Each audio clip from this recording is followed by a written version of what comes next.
You are listening to the Estheticians Earning More podcast with Brittany Hageman, episode number 134.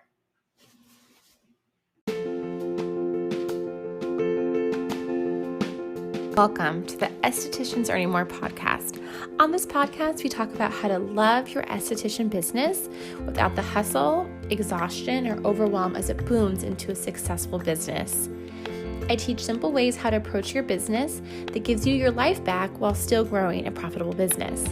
I grew BLH Beauty in San Diego to a 6-figure business, and I learned a lot along the way, which I'm excited to share with you here. So let's get started. Do you want to make $100,000 revenue in your esthetician business? If so, I would love to show you how. I want to invite you to coach with me in my one-to-one coaching program. It's completely customizable.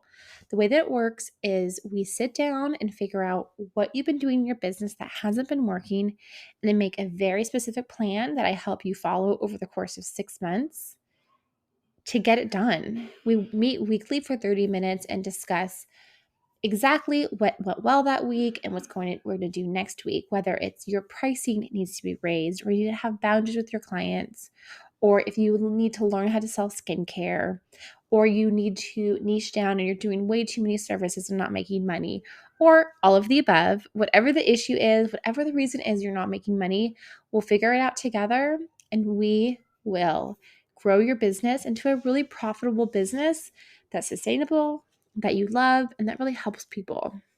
I cannot wait to be your coach and to work with you. To learn more, go to the link in the show notes. And with that, on with today's episode. Hi, happy Monday. How are you? I hope you're having a great week so far. I want to talk to you today about something that I think we all really want in our businesses.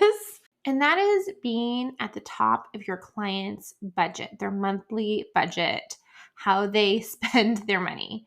So I want to do a quick side note to this because some people will not be able to afford you. Even if you are the most affordable person in your town, which I really hope you aren't.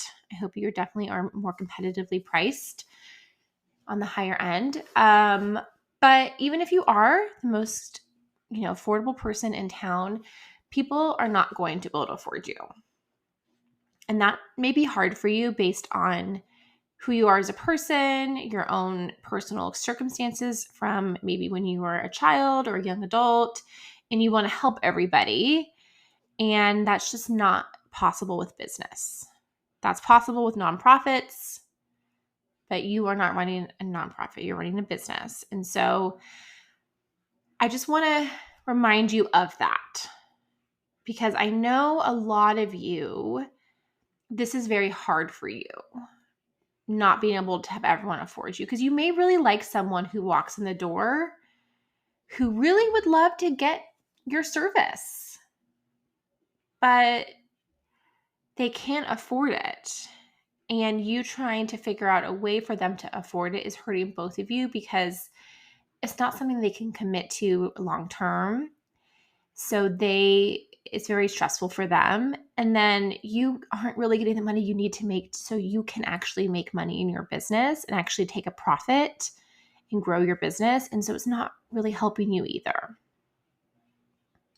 So if this is something that you struggle with, I have done some episodes on this. I will link those in the show notes to go back and listen to. Okay, so if you are not kind of feeling that right now, and you're like, okay, how am I on the top of my client's budget? I want you to just remember a couple of things. And I don't want to remind this to you so that you're feeling snarky and you go and do like an Instagram post about it. Okay, this is not to point out to your clients or the public. This is just between you and I. And that is, people afford what is important to them. Let me give you an example. I have highlighted my hair for years. I kind of take breaks of highlighting my hair blonde and then having it the natural brown. And I've kind of flip-flopped over the years. And this last year, I kind of just let it grow, mostly because we didn't have the money to spend on getting it highlighted. We were on a very, very tight budget in 2023, and it just was low on my priorities. And so now my husband got a pay raise and I'm working again. And so we have more money. And my husband's like, "Are you going to go get your hair highlighted? I know how much you really miss that." And I'm like, "Yeah, I'm not sure if I want to put that money towards getting my hair highlighted or getting lash extensions again, because I loved having lash extensions. When I lived in San Diego, I had them. One of my good friends did them and she's fantastic. Anyways, and so I'm kind of still thinking about that right now. So that is my point, is I have this extra money in my budget and I'm deciding on how I want to spend it. Do I want to do this or do I want to do that? So your clients also are in that same boat. They're thinking, do I want to spend it on my hair? Do I want to spend it on a new piece of furniture for my house? Do I want to go on vacation? Do I want to get a massage? And I know these are not all the same costs. Like a massage is not the same as vacation or furniture on your house, but maybe that money you're putting towards those bigger costs, right? So it's like, I'm not going to get my facial done for the next 6 months because I'm saving for X, right? And so how do you ensure that you are at the top of their budget?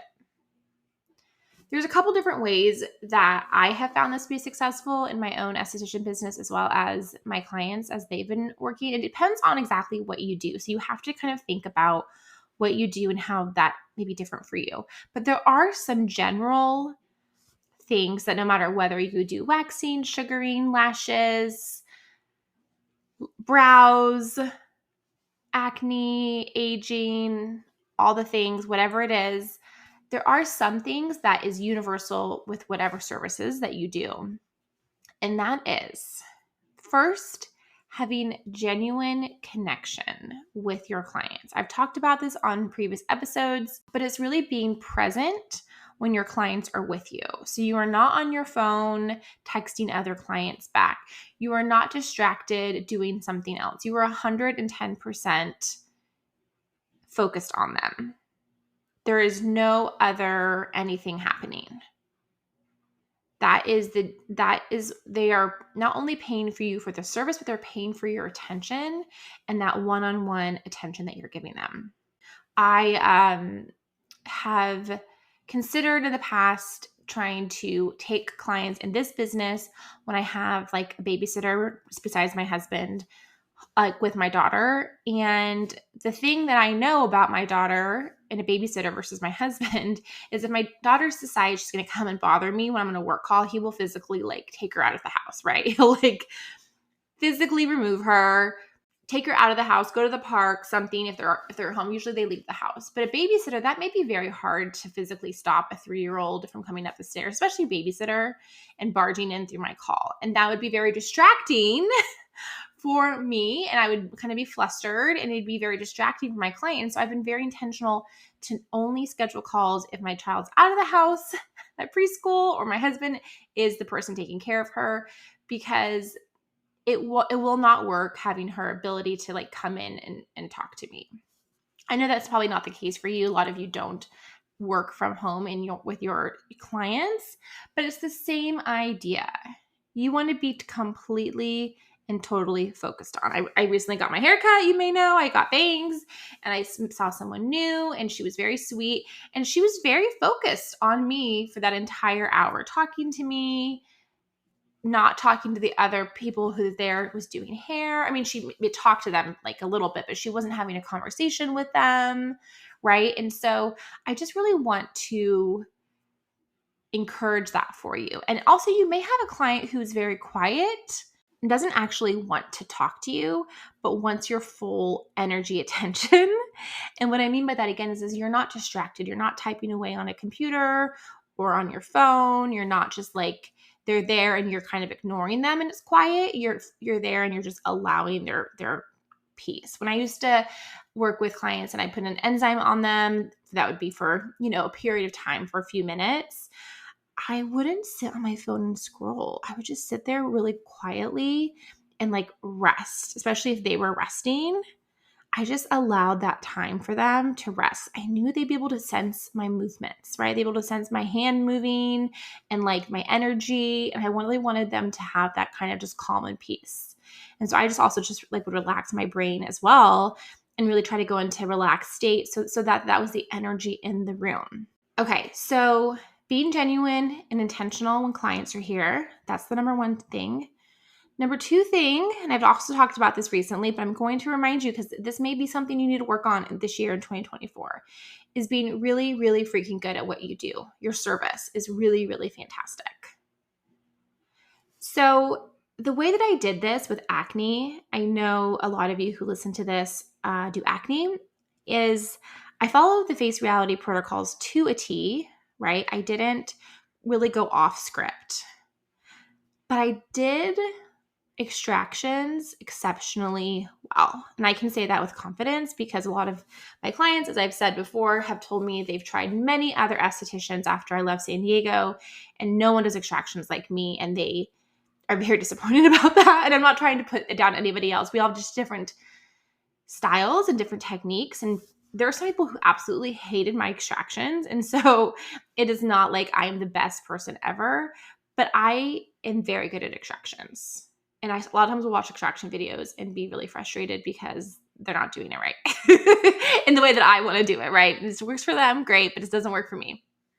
I was really good at that. I am really good at that. And that set me apart from people who also did face reality, sold the products that were a half mile from me, that were in the same building as me. It set me apart, made me different. I was really, really good at that. So think about your craft. You may just need to practice. You may just need to get better. If you do brows, you may need to figure out why would someone come and get their brows from you? If you do age management, why is someone coming to get peels or microneedling or microchanneling or any kind of treatment from you when that's a popular treatment that they can get from 20 other estheticians in the area? Why are you really good at it? I remember I went on an esthetician, again, this is before I was an esthetician, and I got a peel and she put a peel on me, but I didn't even know I was getting a peel. She didn't warn me about it. She didn't talk me through it. She didn't tell me about aftercare. I was like super confused about what had happened. I had no idea what we were doing, why we were doing it.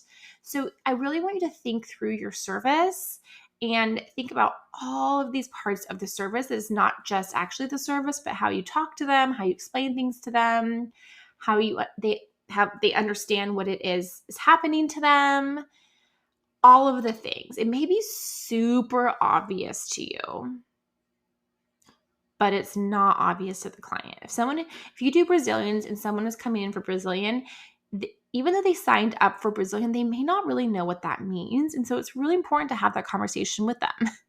Tell them what to expect in the appointment. Tell them what's going to happen, right? Telling them what is happening and what's going to happen and what happened. That's a really great way of communicating and making your clients feel like you are present with them. I recently went to get a prescription refill at a new doctor I'm trying, which I don't think I'm going to go back to. She's actually a physician's assistant, but it makes no difference because she came in, she sat on the little stool next to the computer next to me. I was sitting on the exam table. The nurse who checked me in did ask me all the questions. She's like, "Is this all right?" I'm like, "Yeah." And she's like, "Okay." And she just looks at her computer. She clicks away. She's like, "Okay, bye." And she's like, leaves. Like, I do not feel like she cared about me. I do not feel like I also wanted to discuss other things with her. Did not feel comfortable discussing other things with her. I was like, just give me my refill. I'm not sure what I'm going to do with these other things that I want some consulting on, right? So again, even if your service is super quick, how can you make that service better and be the best person that client has ever seen? You are the best person who's ever done brows. You are the best person who's ever done peels and a heavy aging treatment on them. You are the best person who's ever done whatever it is that you do. And also, you don't have to be good at all the things. Please don't be the best at extractions and the best at waxing and the best at brows and the best of all of the services. Just choose the one and get really, really good at it. The last thing that will keep you at the top of your client's budget is creating value for them beyond their appointment with you. This is something that I work on with my one-to-one clients a lot. It's something that we go from making a vision. So when we first start working together, is making that vision and then creating that program that aligns with that vision, and then creating that practically for the clients and how they talk to their clients, how they work with their clients, what they do for their clients. It takes months, honestly, for me to help someone through that process because it's going to be different for each of you. Everyone, the way that you create value for someone in their life is not the same. And so if you're trying to replicate how someone else creates value, it's not going to hit the mark. It's going to fall flat. So what this meant for me in BLH Beauty, to give you an example, when I was doing acne full time, is my clients understood what I did for them and what they did for them so clearly. They understood how they were supposed to make the lifestyle diet changes that they needed to make to change their skin. They understood how I helped them with that. They understood that when they came in, they got really great extractions, they got a peel or an enzyme. They understood how to use their products. They understood what their products were doing for them. They often would say they would hear my voice in their head when they went to go do something. That is value beyond the appointment with them. I've heard from my clients that I've worked with that are estheticians. I know some of you know, I'm talking about you. And those same people will message me months after we've worked together, months, maybe even a year. And they'll say, Brittany, I had this conversation with this client or something, and I heard your voice in my head saying X, Y, and Z. And then when I went to talk to the client, since I heard what you said, I remembered what you said, and that helped me with the situation. That is creating value past that call that I had with them or calls, right? That value is still with them. They still carry that with them in their business. I have acne clients who still reach out to me today and they're like, you taught me this, you did this for me. And that is value I created way beyond the appointments that I had with them. The money has been exchanged long ago. There is no more money exchanged or time exchanged. But the value that they got for their money is incredible. The value my acne clients got for their money, what they got in return for the money that they spent with me, is much larger. They didn't spend money with me and then kind of like, oh, okay, I guess my skin's clear. And then 2 months later, their acne came back and they had no idea how that happened. That happened at first. Trust me, I had to learn this, right? I had to learn how to prevent that from happening. That was a big part of my growing as a business owner. So maybe that's where you are. Maybe you need to figure out how to create more lasting results for people. And I'm not saying this is different for everyone, because if you have someone that's coming in to get lash extensions, it's a very different value you're creating for them than for acne. I 100% agree with that. But there is a lot of value in eyelash extensions. Trust me, I am looking around locally to find someone to do my eyelash extensions. There's a lot of things I'm looking for beyond the actual time I spend with the esthetician who's putting them on. I want that to be a really good experience, right? I want to be comfortable. I want to I 100% want to be left in silence. I may either want just listen to music if there's music playing, or have my own AirPods in and zone out on a podcast or whatever. I want that person to be fully focused on me. I want them to be aware of my comfort, right? So I have very specific things I'm looking for. If I want to get eyelash extensions and I didn't get what I was expecting, I wouldn't go back. It would no longer be the top of my budget. It would fall very quickly, or I'd go find someone else. So I just want you to think about that. If you need help with this is what I do. Book a discovery call with me. It's in the show notes of this podcast. Currently, if you're listening to this live, I do have openings. My daughter started preschool, and I actually have more openings in my schedule. So if you want help with this, let's talk. Let's see if you're a good fit working with me. I cannot wait to see what happens for you this year. Let me know if you try any of these tips. Have a fantastic week. I'll talk to you next week. Bye for now.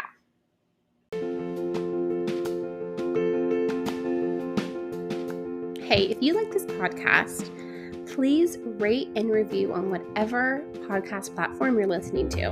I cannot tell you how much that helps my podcast grow. So you can click 5 stars if you like it and you want to give me 5 stars. And please leave a review about telling me why you like it so that I can help other estheticians grow their business. Thank you so much.